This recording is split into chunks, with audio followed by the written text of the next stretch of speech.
Hello, music lovers and conversationalists. Welcome to the channel and welcome to my response to a thread started by my good friend MGK Boston.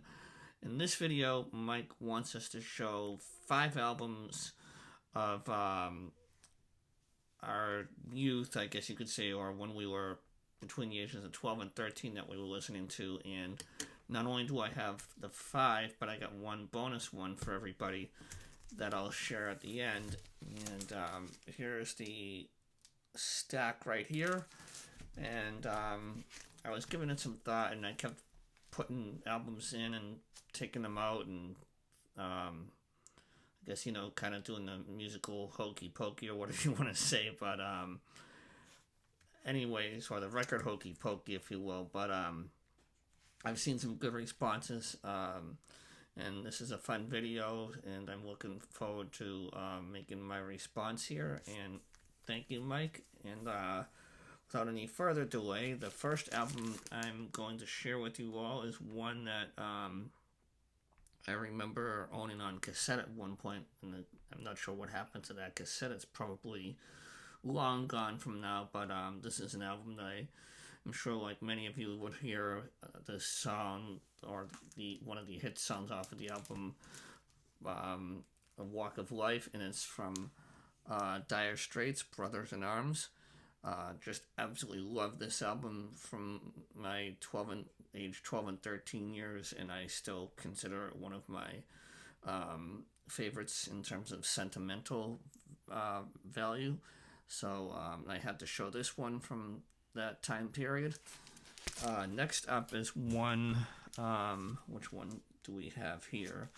Oh, okay. This is a great one. This is one that I believed the particular artist released it in 1974, but I remember going over to a friend's house when I was during my when I was 12 and 13, and he was a big fan of this band, and I credit him for getting me into this band. And the album that he had was Pump from obviously Aerosmith, and I did not have that one, and still don't. I had it on CD and did a purge of my physical media when the digital craze came along, but the album that he also had that I have in my collection now is my favorite from Aerosmith, and it is Get Your Wings. And I just remember rocking out to that and just absolutely loving this album, and still do. This is my favorite of theirs, and just a fun album to rock out with. Next is from a band that I got into courtesy of my uncle.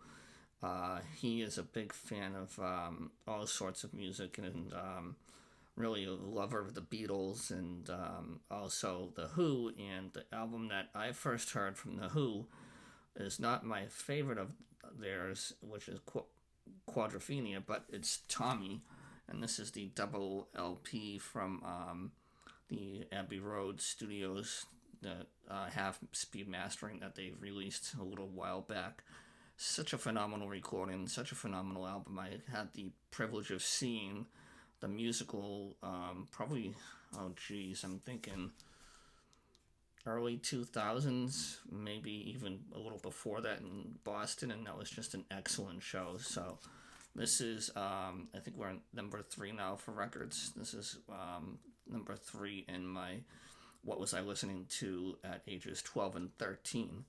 Next is one that Mike showed, and I'm sure many of you have this in your collection, and this is an album that is in my mother's collection, and I got a couple of copies of my own, and she gave me this particular album as well, and it's the Doors debut album. This is a nice mono pressing, and such an amazing album, so raw, and just trip that you'll always remember going on listening to this album. It's so jam-packed with so many great songs on here, and the band has so much raw energy and power.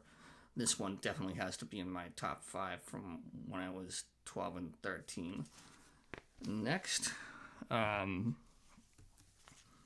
is one of the. This is number 5, and like I said, I have a bonus one. This next band is, I would say, the band that or one of the bands that I give credit to for my love of not just hard rock, but classic rock and in general. And this particular album, I remember, was the first album that I purchased with my own money back in 1984. When this, well, a couple of years after this was released in 1984. So I remember seeing it in the stores and getting to be aware of Van Halen. And of course, I'm talking about 1984. And like I said, I think I may have been a little younger when I was 9 when this came out, and I think I was like probably 10 or 11 when I picked it up on cassette, and so I was a little younger than the 12-13 age window that Mike wants us to share with everyone. But this album really got me interested in Van Halen as I got older and into my teens, and I really just loved this album when I was 12 and 13 and still do. So a little rambling there, but I figured I'd had to show that one, and that one is just still sounds great to me after all these years.